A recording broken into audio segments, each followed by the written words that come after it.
नमस्कार दोस्तों, मैं हूं आपका दोस्त विनय और स्वागत करता हूं आपका वीडियो नंबर 9 में। दोस्तों वीडियो नंबर 9 हमारे अगले क्वेश्चन की तरफ हम बढ़ते हैं। एक सिंपल सा क्वेश्चन है, find missing number in an array. इसको अपन जल्दी से सॉल्व कर लेंगे। उसके बाद मैक्सिमम कंसेक्यूटिव वंस भी एक सिंपल प्रॉब्लम है, तो इसको भी इसी वीडियो में सॉल्व कर लेंगे। साथ ही साथ find the number that appear once और बाकी सारे नंबर अपीयर ट्वाइस, ये वाला क्वेश्चन भी एक सिंपल क्वेश्चन है, तो इसको भी इसी वीडियो के अंदर सॉल्व कर लेंगे।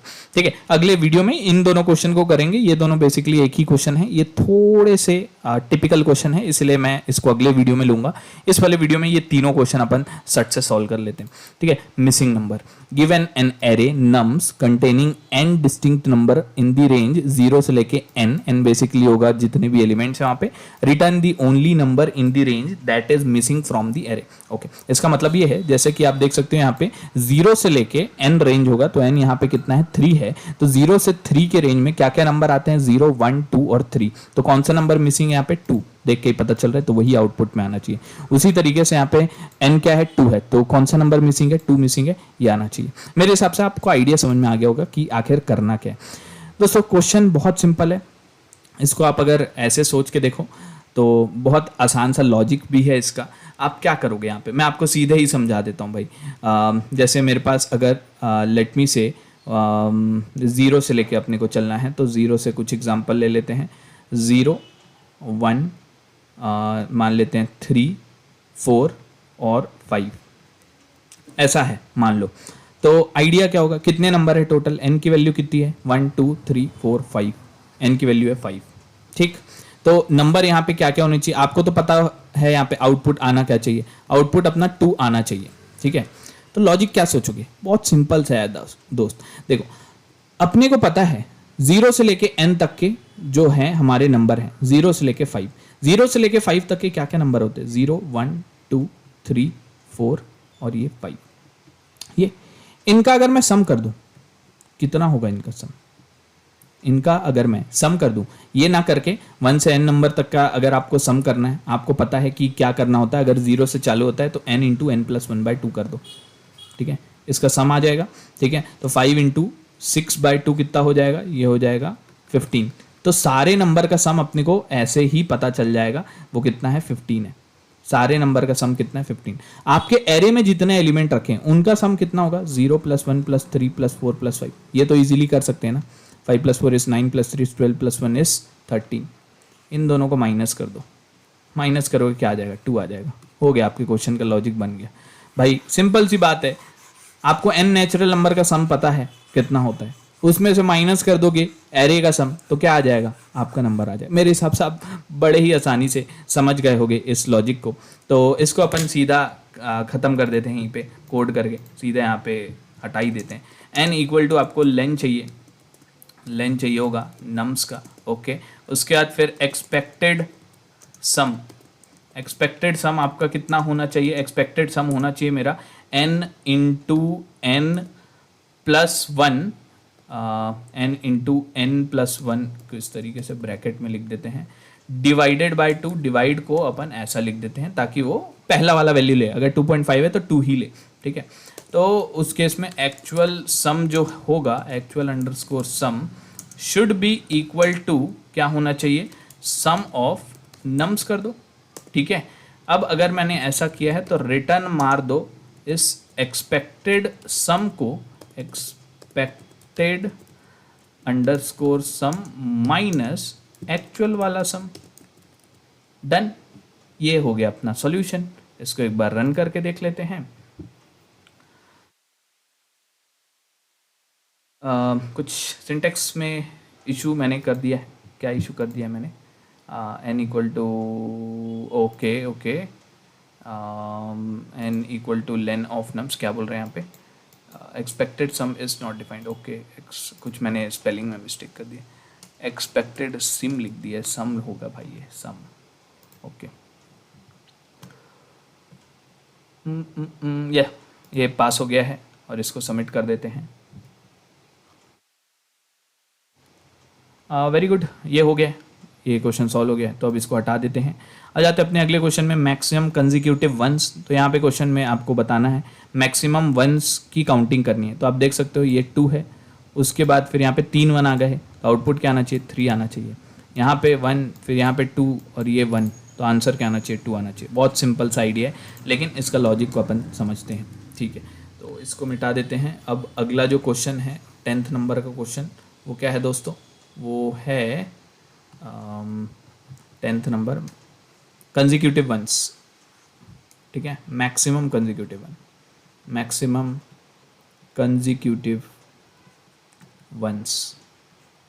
ओके, देखो क्या आइडिया रहने वाला है इस क्वेश्चन में अपना। देखो बहुत ही सिंपल है, बहुत ही आसान है। तो एक बार एक एग्जांपल ले लेते हैं, 1 1 0, इसी एग्जांपल को ले लेते हैं, 1 1 0 1 1 1 और 0, ठीक है। इसी एरे में देख लेते हैं, अपने को गिनती गिनना है भाई। तो देखो गिनती गिनने के लिए आप खुद से सोच के देख लो, एक तो यहाँ पे मुझे 2 मिल गए, 2 1 मिल गए लगातार, तो ऑब्वियसली मैं वहाँ पे बस चेकिंग करूँगा, तो एक लूप तो दौड़ाना पड़ेगा। फॉर नम इन नम्स, अगर इस एरे का नाम नम्स है, ऐसा लिख रहा हूँ, इसका मतलब एलिमेंट बाय एलिमेंट इटरेट करने वाला हूँ मैं, ठीक है। फॉर नम इन नम्स अपन यहाँ पे लिख रहे हैं, एलिमेंट बाय एलिमेंट आगे बढ़ेंगे। अपने को क्या करना होगा? चेक करना होगा कि ये जो नम का जो वैल्यू है, ये जो नम का वैल्यू है, क्या ये 1 के बराबर है। अगर ये 1 के बराबर होता है तो उस केस में अपने को गिनती गिननी है। अब दोस्तों देखो, एक काउंटिंग तो अपने को रखनी पड़ेगी, तभी तो हम दूसरे काउंटिंग को कहीं पे कंपेयर कर पाएंगे। तो अपने को 2 ठो डब्बे लेने पड़ेंगे। एक आप बोल दो करेंट, कुछ भी ले लो, एक को आप बोल दो करेंट काउंट, तो इसको लेट मी से मैं बोल दिया करेंट अंडरस्कोर काउंट नाम का डब्बा है, ठीक है। करंट काउंट कितना है? तो करंट काउंट अभी जब मैं यहाँ पे गिना तो मुझे पता चला कि भाई 2 है, ठीक है। स्टार्टिंग में मुझे पता चला 2 है। उसके बाद फिर जैसे ही एलिमेंट नम नहीं होता है, उस केस में कोई दिक्कत नहीं है, उस केस में अपन समझ जाएंगे कि आगे अपन बढ़ चुके हैं। और आप क्या करो, एक और डब्बे को मेंटेन करो, एक और डब्बे को मेंटेन करो, जहां पे अपन क्या गिनेंगे? मैक्स काउंट गिनेंगे, मैक्स काउंट। तो मैक्स काउंट और करंट काउंट में, मैक्स काउंट और करंट काउंट में जो भी बड़ा होगा उसका अपन मैक्सिमम ले लेंगे, उसका अपन मैक्सिमम ले लेंगे। क्यों ऐसा बोला? क्योंकि देखो आप खुद से सोच के देखो, यहां पे आपके 2 आया, ठीक है, पहले के कंसेक्यूटिव 1 2 आए। अब मान लो अगली बार में ये नम्स में नहीं गया, तो अपन मैक्स वाले काउंट में अपन क्या कर सकते हैं? करंट वाले काउंट को अब चेंज कर सकते हैं और मैक्स काउंट को बढ़ा सकते हैं कि भाई अभी नम 1 है, तो मैंने गिन लिया कि मेरे पास अभी तक के 2 एलिमेंट मिल गए हैं, तो आप मैक्स काउंट को यहाँ पे सेव करके रख लो कि भाई मेरे को लगातार 2 1 मिल गए हैं, आप आगे बढ़ जाओ। तो करंट काउंट को मैं लगातार इस्तेमाल करते रहूंगा, ठीक है। अब अगली बार में देखा ओके ये 1 नहीं है, ठीक है, अगली बार में देखा 1 1 1, 3 बार 1 आए, तो इसको अपन अगेन इसमें अपडेशन करते रहेंगे और देखेंगे कि क्या इस बार का जो करंट काउंट है, क्या पिछले वाले मैक्स काउंट में जो रखा हुआ है क्या उससे बराबर है या उससे बड़ा है। अगर बड़ा होता है तो उस केस में मैक्सिमम इन दोनों में जो भी है उसको ले लेंगे। तो हमारा लॉजिक कैसा दिखेगा? हमारा लॉजिक क्या रहेगा? यही लॉजिक रहेगा जो हमने सेम लिखा था। यहाँ पे क्या लिखेंगे अपन? फॉर लूप दौड़ाएंगे, 2 ठो डब्बे को अपन ले लेते हैं। एक को यही ले लेते हैं current count, current underscore count, इसको इनिशियलाइज कर दो 0 से, और एक आप ले लो मैक्स अंडरस्कोर काउंट। बस एक ही इटरेशन में ये काम हो जाएगा अपना। आपने देखा होगा मैंने ज्यादातर क्वेश्चन एक ही इटरेशन में सॉल्व किए क्योंकि टाइम कॉम्प्लेक्सिटी को अपने को ध्यान में रखना है, ठीक है। For num in nums, if num का वैल्यू क्या 1 के बराबर है, अगर ऐसा होता है तो उस केस में क्या करो? करंट काउंट को 1 कदम बढ़ा दो, करंट काउंट को बढ़ाते जाओ, तभी तो ये 1 से 2 होगा ना, है ना, प्लस इक्वल टू 1। और मैक्स काउंट के अंदर फिर बाद में आप क्या डाल दो? उसको सेव करके रख दो, मैक्स काउंट को सेव करके रख देते हैं। अब मैक्स काउंट को अपन डायरेक्टली ऐसा लिख देंगे तो भी अपना काम बन जाएगा। मैक्स ऑफ सीधा लिख देते हैं max count comma current count, ठीक है, अलग अलग से लिखने का भी जरूरत नहीं है। एलिफ वाला लॉजिक यहां पे लिख देता हूं। एलिफ अगर ऐसा नहीं होगा उस केस में क्या होगा, या फिर एल्स भी लिख सकते हो यहां पे। एल्स करंट काउंट का वैल्यू क्या कर दो? करंट काउंट को फिर से 0 कर दो। अगर अगला जो एलिमेंट है 1 नहीं है तो भाई 0 कर दो, अपने को तो सिर्फ 1 की गिनती गिननी है, बस हो गया, दैट्स इट। इतने में मेरे हिसाब से क्वेश्चन हमारा सॉल्व हो जाना चाहिए। अब इसको एक बार अपन कोड करके देख लेते हैं जल्दी से। मैक्स काउंट को 0 से इनिशियलाइज कर दो, करेंट काउंट को भी 0 से इनिशियलाइज कर दो, उसके बाद फिर एक लूप में दौड़ लगा लो for num in nums if num का जो वैल्यू है वो 1 के बराबर है क्या। अगर ऐसा होता है तो करेंट अंडरस्कोर काउंट के अंदर में इसको एक कदम पहले बढ़ा दो प्लस इक्वल टू 1, और मैक्स अंडरस्कोर काउंट के अंदर में आप डाल दो max of max underscore count comma current underscore count. ठीक, नहीं तो एल्स वाले कंडीशन में आप क्या लिखोगे, एल्स करेंट काउंट को 0 कर दो, दैट्स इट, हो गया। और लास्ट में क्योंकि यहाँ पे रिटर्न भी करना है तो अपन क्या कर देते हैं, यहाँ पे रिटर्न मार देते हैं फॉर लूप के बाहर, रिटर्न मैक्स अंडरस्कोर काउंट, हो गया। रन करते हैं,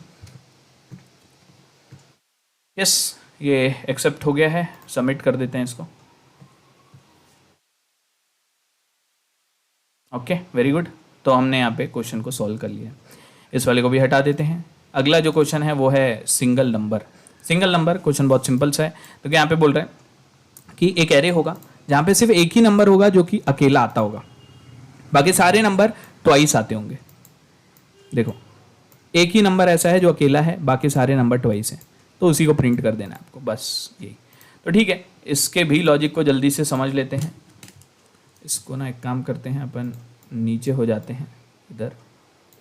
ओके, अब अगला जो क्वेश्चन है वो है आई गेस क्वेश्चन नंबर 9 हो गया था, 10 हो गया है, और क्वेश्चन नंबर ये होना चाहिए आई गेस 11। ओके, क्या नाम था यार इस क्वेश्चन का, क्वेश्चन का नाम क्या था, सिंगल नंबर। ओके,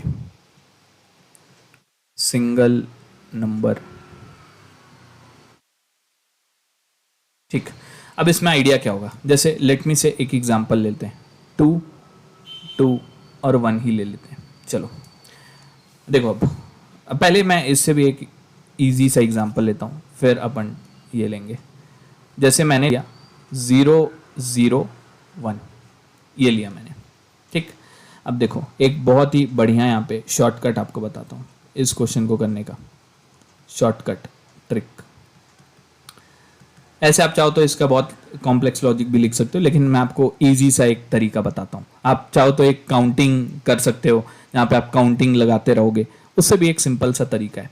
आपको क्या जोर ऑपरेटर के बारे में पता है क्या, जोर ऑपरेटर?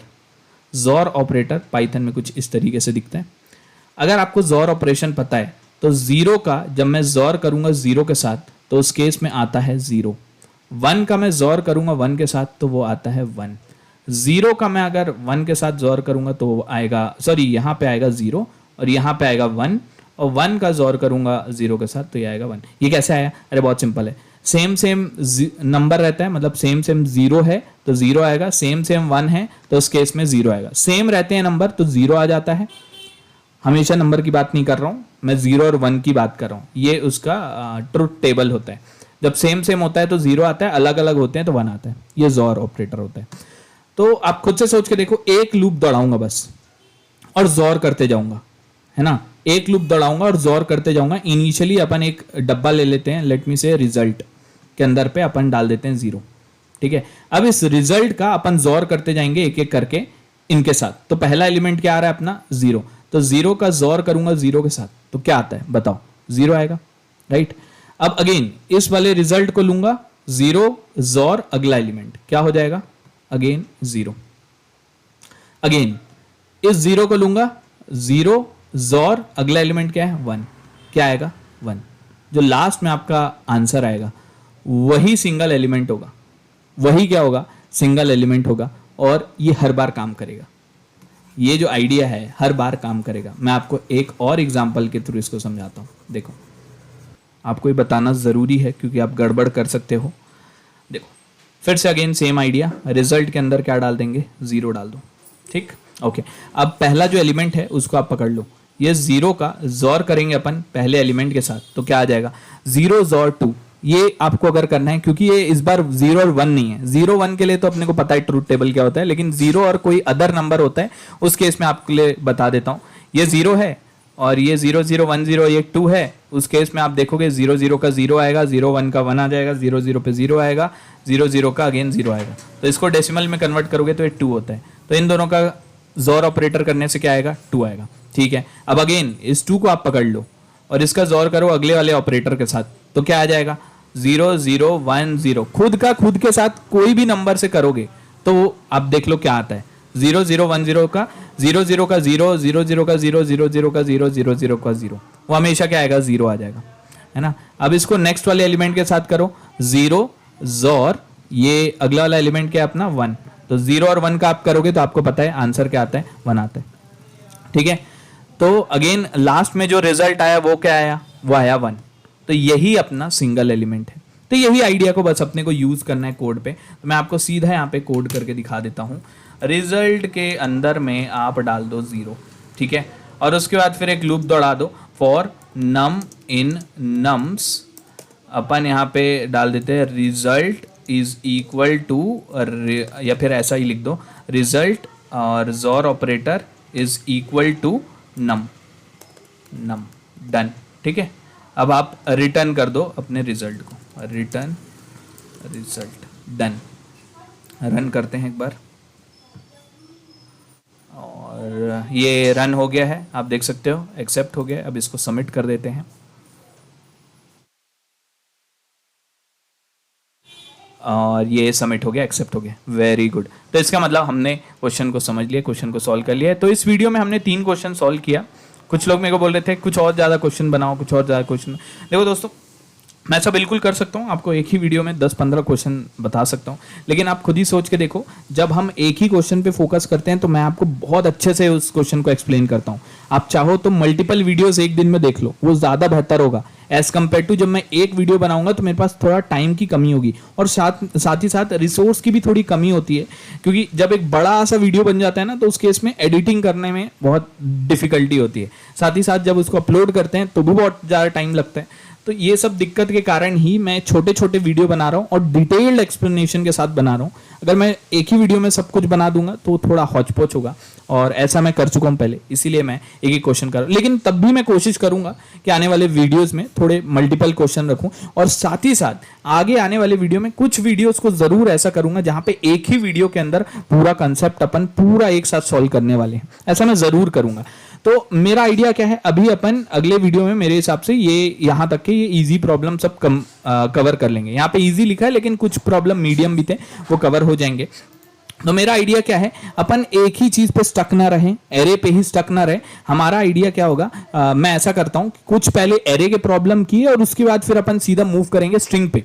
जो मेरा ऑर्डर होता है वो थोड़ा डिफरेंट होता है। मैं एरे के बाद हमेशा स्ट्रिंग और उसके बाद फिर लिंक लिस्ट कराता हूं, और उसके बाद फिर मैं दूसरे टॉपिक्स में जाता हूं, क्योंकि एरे, स्ट्रिंग और लिंक लिस्ट ही मोस्ट कॉमनली आस्क्ड क्वेश्चंस वाले टॉपिक होते हैं। इसलिए पहले अपन एरे, स्ट्रिंग्स और उसके बाद लिंक लिस्ट पे ही जाएंगे। मेरा जब प्लेसमेंट हुआ था तो मेरे प्लेसमेंट में लिंक लिस्ट पूछा गया था मेरे से, ठीक है। तो पहले एरे, फिर कुछ स्ट्रिंग, फिर कुछ लिंक लिस्ट करेंगे, फिर अगेन बैक टू एरे, फिर उसके बाद कुछ और कर लेंगे, बाइनरी सर्च, फिर उसके बाद कुछ पढ़ेंगे रिकर्शन। कुछ इस तरीके से हमारा आइडिया चलने वाला है, एक ही पे स्टक नहीं रहेंगे हमेशा। तो इस तरीके से हम मिक्सअप करके प्रॉब्लम्स को बहुत सारे सॉल्व करने वाले आने वाले वीडियो में। अच्छा लगा हो वीडियो तो जरूर लाइक करना। इस वीडियो के लिए इतना ही रखता हूं, सब्सक्राइब जरूर करना। Thank you.